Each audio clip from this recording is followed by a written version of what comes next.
आपण किती वर्ष जगतो यापेक्षा आपण ती वर्ष कशी जगतो हे जास्त महत्वाचं का आहे? कधी विचार केलाय का?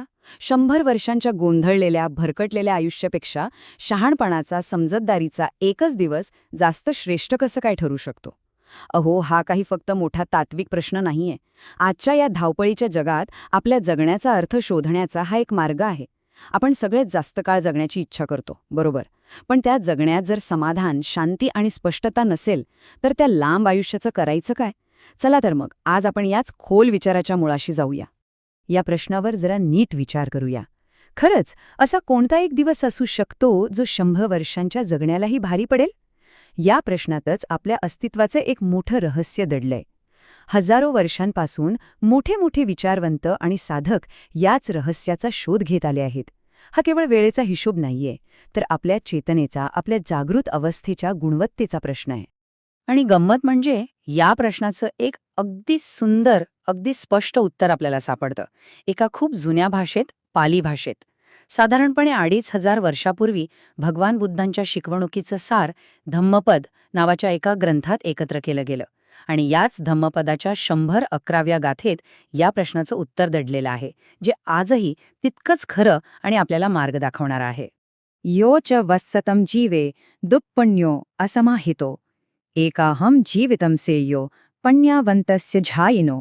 सोप्या भाषेत सांगायचं तर याचा अर्थ असा होतो की ज्या अज्ञानी व्यक्तीचं मन चंचल आहे, जिचं स्वतःच्या इंद्रियांवर काहीही नियंत्रण नाही, अशा व्यक्तीच्या 100 वर्षांच्या निरर्थक आयुष्यापेक्षा जो ज्ञानी माणूस शांत राहून विपश्यना साधनेचा अभ्यास करतो, त्याच्या आयुष्यातला एक दिवसही कैक पटीने श्रेष्ठ आहे. हा केवळ एक विचार नाही, तर आपल्या जगण्याकडे पाहण्याचा एक संपूर्ण नवीन दृष्टिकोन आहे.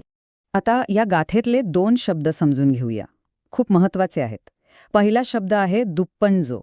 दू म्हणजे वाईट किंवा कमजोर, आणि पण्यो म्हणजे प्रज्ञा किंवा शहाणपण, म्हणजे कमजोर बुद्धी असलेला, अज्ञानी. पण याचा अर्थ फक्त पुस्तकी ज्ञान नसणं असं नाहीये. ही मनाची एक अवस्था आहे, जिथे आपलं मन आणि इंद्रिय पूर्णपणे विखुरलेली आहेत, नियंत्रणाबाहेर आहेत. आजच्या भाषेत याला मंकी माइंड म्हणतात ना, अगदी तसंच, जे एका विचारावरून दुसऱ्या विचारावर उड्या मारत राहतं, सतत प्रतिक्रिया देत राहतं. बाहेर काही झालं की आत लगेच खळबळ. म्हणजे आपण जगतोय, पण खऱ्या अर्थाने जागे नाही होत. आणि याच्या अगदी उलट, एकदम ऑपोजिट आहे दुसरा शब्द जाइनो. हा शब्द जान या शब्दावरून आलाय, ज्याचा अर्थ आहे खोल ध्यान किंवा समाधी. जाइनो म्हणजे ध्यान करणारा साधक. पण याचा अर्थ फक्त डोळे मिटून बसलेला माणूस असा नाही.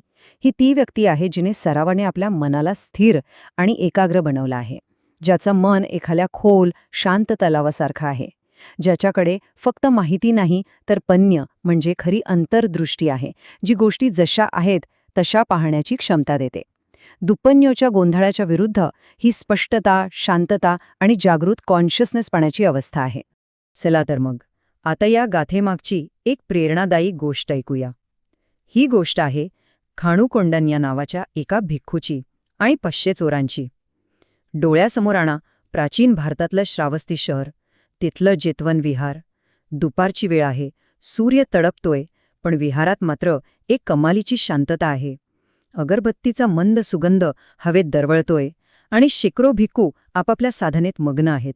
याच पवित्र वातावरणातून ही कथा सुरू होते.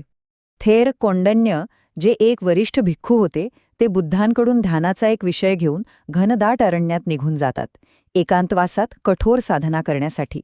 अनेक महिने ते तिथे एकटेच साधना करतात.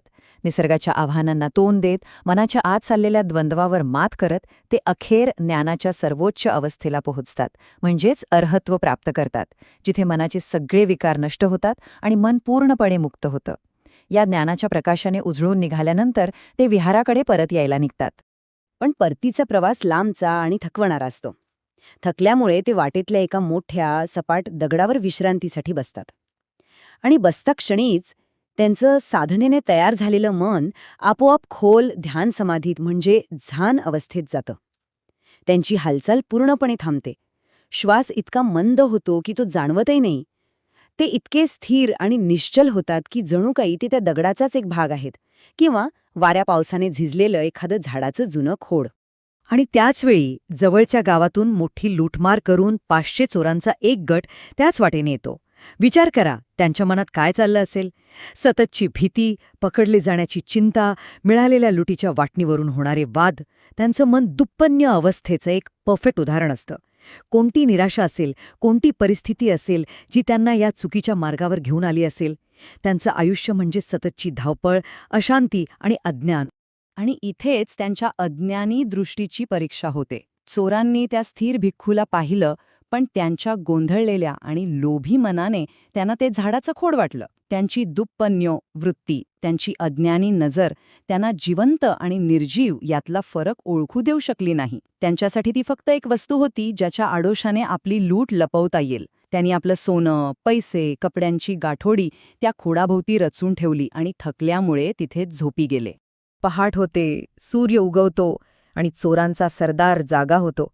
तो आपली लूट मोजायला जातो आणि अचानक त्याला ते खोड किंचित हलताना दिसतं. त्या क्षणी त्याच्या मनात प्रचंड भीती निर्माण होते. त्याला वाटतं की हा कोणी राक्षस किंवा वनदेवता आहे जो आता आपल्याला शिक्षा देणार. तो किंचाळतो आणि सगळे चोर जागे होऊन पळायला लागतात. त्याचवेळी थेर कोंडण्य शांतपणे ध्यानातून बाहेर येतात, डोळे उघडतात आणि त्यांच्या मधुर करुणामय आवाजात म्हणतात, उपासकांनो, घाबरू नका, मी एक भिक्खू आहे. थेरांच्या त्या निर्भय, शांत आणि करुणामय अवस्थेचा चोरांवर इतका खोल परिणाम होतो की त्यांची भीती कुठल्या कुठे पळून जाते. त्यांच्या आयुष्यात पहिल्यांदाच ते अशा एका व्यक्तीला पाहत होते ज्याच्या भोवती इतकी लूट असूनही ज्याच्या मनात लोभाचा किंवा भीतीचा कणभरही अंश नाही. त्या एका क्षणात त्यांचं आयुष्य बदलून जातं. ते थेरांच्या पाया पडतात, आपली चूक कबूल करतात आणि त्यांना भिक्खू संघात प्रवेश देण्याची विनंती करतात. थेर त्यांना दीक्षा देतात आणि तेव्हापासून या घटनेमुळे थेर कोंडन्य यांना खाणू कोंडन्य म्हणजेच खोड कोंडन्य या नावाने ओळखलं जाऊ लागलं. जेव्हा खाणू कोंडन्य या 500 नवीन भिक्खूंसोबत बुद्धांकडे परतले तेव्हा संपूर्ण संघ आश्चर्यचकित झाला. बुद्धांनी आपल्या शांत आणि प्रसन्न ऊर्जेने त्या सगळ्यांचं स्वागत केलं. त्यांच्या उपस्थितीनेच तिथलं वातावरण भारून गेलं. त्यांनी या संपूर्ण घटनेचा सार सांगताना ती गाथा उच्चारली. ते म्हणाले, या चोरांचं आयुष्य आतापर्यंत अज्ञानात, लोभ आणि द्वेषात गेलं. असं 100 वर्ष जगणं निरर्थक आहे. पण आज यांनी सत्य जाणलं आहे. ज्ञानाच्या प्रकाशात जगलेला यांचा आजचा एक दिवस त्या 100 वर्षांपेक्षा जास्त मोलाचा आहे. ओके, तर ही झाली एक प्राचीन गोष्ट. पण आपल्याला यातून काय शिकायचंय? आजच्या आधुनिक धकावकीच्या जीवनासाठी याचा काय अर्थ आहे? ही कथा फक्त एक गोष्ट नाही, तर आपल्या मनाला समजून घेण्यासाठी आणि त्याला बदलण्यासाठी एक युजर मॅन्युअल आहे.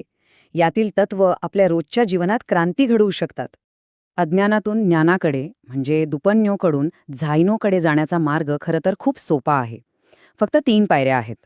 पहिली पायरी आपल्या आतल्या दुपन्योला म्हणजे आपल्या विचलित प्रतिक्रियाशील मनाला ओळखायला शिकणं. ते कधी आणि का चंचल होतं हे प्रामाणिकपणे पाहणं. दुसरी पायरी समाधी म्हणजे एकाग्रता साधण्याचा प्रयत्न करणं. ध्यानाच्या माध्यमातून किंवा कोणतंही काम पूर्ण लक्ष देऊन करण्याच्या सरावातून मनाला स्थिर करण्याची कला शिकणं. आणि तिसरी पायरी पन्या म्हणजे बुद्धी आणि अंतर्दृष्टी जागृत करणं. जेव्हा मन शांत होतं तेव्हा आपल्याला गोष्टी अधिक स्पष्टपणे दिसू लागतात. आता हे आजच्या जीवनात कसं लागू होतं 3 उदाहरणांमधून बघूया. पहिलं, द रिॲक्टिव्ह ईमेल. समजा ऑफिसमध्ये तुम्हाला कुणीतरी टीका करणारा, राग आणणारा ईमेल पाठवला. दुपन्यो मन काय करेल? लगेच प्रतिक्रिया देईल. मनात अपमान वाटेल आणि रागाच्या भरात लगेच उत्तर टाईप कराल, ज्यामुळे प्रकरण आणखी चिघळेल. याउलट झायनो दृष्टिकोन म्हणजे एक क्षण थांबणं, एक दीर्घ श्वास घेणं आणि मग शांतपणे विचार करून उत्तर देणं. दुसरं, द डिजिटल रॅबिट होल. तुम्ही कामासाठी लॅपटॉप उघडता, पण एका नोटिफिकेशनमुळे सोशल मीडियावर जाता आणि कळायच्या आत 2 तास स्क्रोल करत बसता. ही दुपन्यो अवस्था आहे. याउलट झायनो म्हणजे ठरवून एकाग्रतेने काम करणं. आणि तिसरं, अवघड संभाषण. कुटुंबातल्या कोणाशी तरी मतभेद झाले आहेत. दुपन्यो मन आपोआप बचावात्मक पवित्रात जातं. समोरच्याच्या ऐकून न घेता आपलंच म्हणणं खरं करण्याचा प्रयत्न करतं.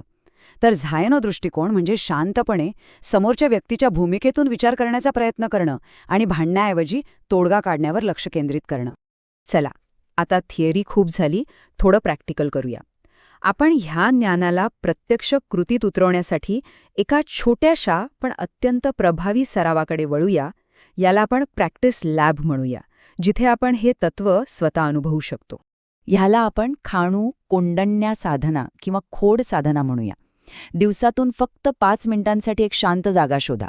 खुर्चीत किंवा जमिनीवर पाठीचा कणा ताठ ठेवून बसा आणि खाणू कोंडण्या यांच्याप्रमाणे अगदी स्थिर, निश्चल बसण्याचा निश्चय करा. जणू काही तुम्ही दगड किंवा झाडाचं खोड झाला आहात. या 5 मिनिटात मनात अनेक विचार येतील, शरीरात खाज सुटेल, अस्वस्थता जाणवेल, पण तुम्हाला काहीही करायचं नाहीये, कोणतीही प्रतिक्रिया द्यायची नाहीये. फक्त येणाऱ्या जाणाऱ्या प्रत्येक विचाराला आणि संवेदनेला एका साक्षीभावाने पाहायचंय. आणि मग अनुभवा की प्रतिक्रिया न देण्यामध्ये एक विलक्षण शक्ती आहे, एक प्रकारची शांतता आणि स्वातंत्र्य आहे. तर मग जाता जाता फक्त एक प्रश्न, आपल्या या धावपळीच्या गोंधळाच्या जीवनात अशी कोणती जागा आहे, असा कोणता क्षण आहे जिथे थोडीशी शांतता, थोडीशी स्थिरता आपल्यासाठी एखादं मोठं सत्य उघड करण्यासाठी वाट पाहत आहे. मग ते नात्यांमधलं सत्य असो, कामाच्या ठिकाणचं किंवा स्वतःबद्दलचं. ती शांतता शोधणं ही झायनो होण्याकडे टाकलेली पहिली पायरी आहे. आणि त्या एका शांत क्षणाची गुणवत्ता 100 वर्षांच्या अशांत आयुष्यापेक्षा अधिक मोलाची ठरू शकते.